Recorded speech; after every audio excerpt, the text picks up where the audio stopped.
Well, this chapter is chapter 24, first days back in school. Well, the first day of sixth grade was a lot different from my last day of fifth grade. It was awesome. Where do I begin? It all started in my math class. We had to take a timed test on the multiplication tables. We had 15 minutes to do it. I was done in 6 minutes. And when I got done, I went back and checked every answer. I knew them all 100%. Right before recess, we had a fitness baseline test where we had to do 2 minutes worth of push-ups, 2 minutes of sit-ups, and of course, one set of as many pull-ups as we could do. I did 82 push-ups, 91 sit-ups, and 14 pull-ups. Only one kid in my class did more than me. Taylor, who is super strong and did 16, but it was awesome. There were a couple of kids that remembered last year when I couldn't do any. They were watching like hawks when I walked over to the bar, and I knew they were waiting to make fun of me.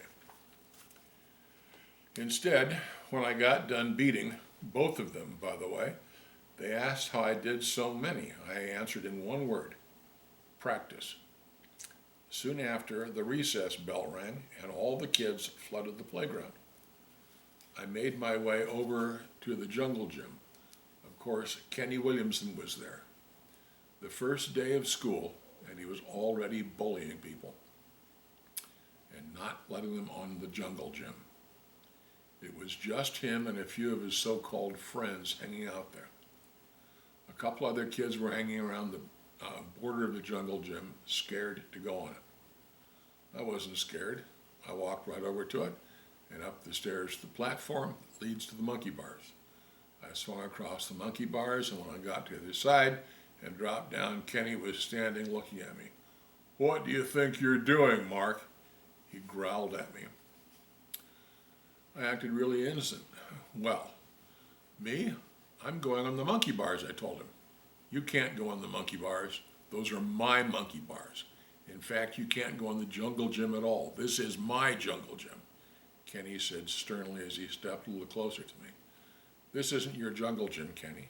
This is everyone's jungle gym," I reminded him in a calm voice. I could tell that this surprised Kenny. No one had ever questioned him before. He didn't like it and told me, "No, it isn't. This jungle gym is mine.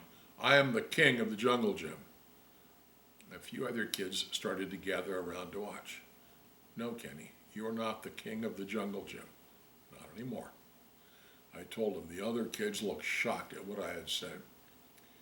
"You'll see who the king is after I smash your little face," Kenny said to me as he brought his hand up and closed his fingers into a fist. There were even more kids watching now, and you could hear a pin drop as everyone expected me to get crushed. Then I got really serious, super serious, the most serious I have ever been in my whole life. I had never felt this way before. I wasn't angry, and I wasn't even mad, but I was ready. All the training, all the jiu-jitsu, all the wrestling and sparring and pull-ups and working out, I knew 100% I was going to beat him. I stepped even closer to Kenny and said, "Go ahead and try, and I promise that you will never forget what I do to you." I was even a little surprised these words came out of my mouth, and it certainly surprised Kenny, too. I saw something change in his eyes. With all the training and sparring I had done, I knew now for sure that I could beat him in a fight. And now it seemed like he knew that too. And I realized that in all those years of being bigger and stronger and meaner than other kids, no one had ever stood up to him. And he had never actually been in a fight. All of a sudden, he was scared. He put his hand down. He stepped back. He looked down at the ground and walked away. The kids let out a sigh. I turned around, and jumped back on the monkey bars and made it back to the platform. I climbed to the next level. The other kids were all just standing there looking at me. I waved my hands and told them to come on up. One kid did, and then another, and then another. Before long, kids were all over the jungle gym playing, running, swinging. It was great. Except Kenny. He was sitting by himself with his head hung low. Even the kids that usually followed him around were gone. I remembered then one of the things I learned in jiu-jitsu and one of the things Uncle Jake taught me. Treat other people with respect. So I walked over to Kenny and said, "Hey, Kenny." He looked up at me and said, "Yeah." The jungle gym is for everyone. Everyone includes you. Come on. I motioned with my head toward the jungle gym and turned and walked back. After a few steps, I looked over my shoulder. Kenny was still sitting down, looking at me. I waved him over again. He didn't move, so I smiled and waved him over again. He cracked a little smile, stood up, and then started walking toward me. When he got close enough, I said, "I'll race you to the monkey bars." He stood with a surprised look on his face until I said, "Go," and we both started running. He barely beat me there, and when I got to the top, he held up his hand for a high five. And just like that, Kenny wasn't the king anymore. And he also wasn't a bully. Soon he was laughing and playing with the rest of the kids. He was now one of us. It was only the first day of school, but I could tell this year was going to be the best year ever.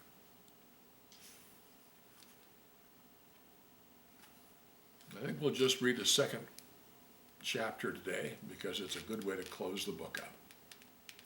This is the last chapter, 25, a letter to Uncle Jake. Uncle Jake has been gone for about 2 weeks now. I miss having him around, but I am still staying on the warrior path, even without him here. I wrote him this letter to thank him for everything he did to me. I misread that.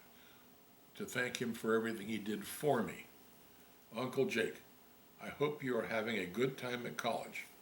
I can tell you I am having the best time at school ever. I have aced all my math tests. I did 14 pull-ups during my first test in gym class. The trip to Mount Tom was amazing. I can't believe I couldn't swim before. And finally, I stood up to Kenny Williamson, and when I did, he backed down. He no longer controls the jungle gym. All of this is because of you. Thank you for showing me the way of the Warrior Kid. I don't know how I can ever thank you for everything you did for me, so I guess for now I will just say thank you. Also, you told me I could have my own Warrior Kid code. Here it is. 1. The Warrior Kid wakes up early in the morning. 2. The Warrior Kid studies to learn and gain knowledge and asks questions if he doesn't understand. 3. The Warrior Kid trains hard, exercises, and eats right to be strong and fast and healthy. The Warrior Kid trains to know how to fight so he can stand up to bullies to protect the weak. The Warrior Kid treats people with respect and helps other people whenever possible. The Warrior Kid keeps things neat and is always prepared and ready for action. The Warrior Kid stays humble. The Warrior Kid works hard and always does his best. 9. I am the Warrior Kid. And that is it, Uncle Jake. This is my Warrior Kid code. Let me know if there is anything I should add or take away or anything else I should do. Just like the Navy SEALs have their trident symbol and the Rangers have their Ranger tab and the Marines have their Eagle, Globe, and Anchor symbol, I made up a symbol which means Warrior Kid. It will always remind me who I am. Here it is. See? One more thing that has happened since school started. Some of the other kids, especially the ones that remember how pathetic I was last year, have been asking what I did to get stronger and smarter and tougher. I told them about everything you taught me. I'm teaching them how to work out, and how to use flashcards, and how to study, and I've even shown them some basic jiu-jitsu moves. They are listening to me. It is almost like I am the leader of the group, but don't worry, I'm staying humble. I'll tell you more about that later. Anyway, again, thanks for everything, old Jake. Thanks for making me stronger and faster and smarter and better. Thanks for taking me to jiu-jitsu so I won't get picked on and so I can stick up for others. Thanks for turning me into a warrior kid.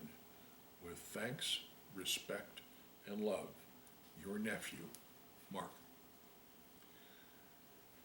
And that was it.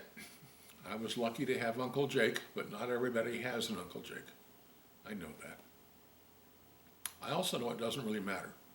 Uncle Jake showed me the way of the warrior kid, but the way isn't magic. There aren't any tricks. You don't need someone to lead you down the path. You can walk down the path by yourself.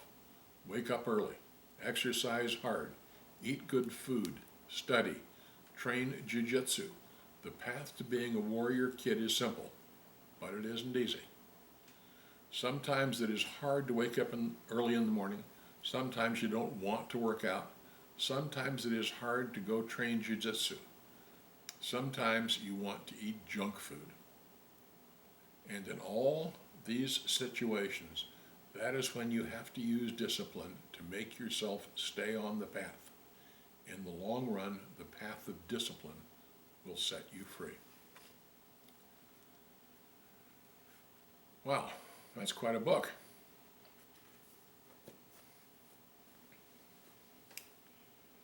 If I had a kid who was in the 4th grade, I would probably get him a copy of this book so that he could read it for himself again and maybe again. There's an awful lot to that. The whole premise of the book is that Uncle Jake is a warrior, a Navy SEAL. There are actually very, very few Navy SEALs. I don't know exactly how many, but it isn't very many. They're a very, very tiny elite part of the service. But in our own ways, each of us can become a warrior. A warrior isn't someone who goes and picks fights or throws his weight around or bullies people. Bullies are generally cowards, and warriors aren't bullies, and they aren't afraid of them. There's an awful lot of lessons to be learned in this book, and I hope that you will think about them. Maybe talk to Mom and Dad about getting a copy of Way of the Warrior Kid by Jocko Willink. And it's been my pleasure to finish reading it for you.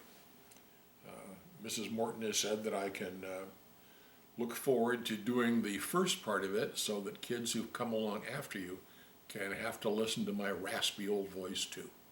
Okay? Thanks for listening, guys. Goodbye.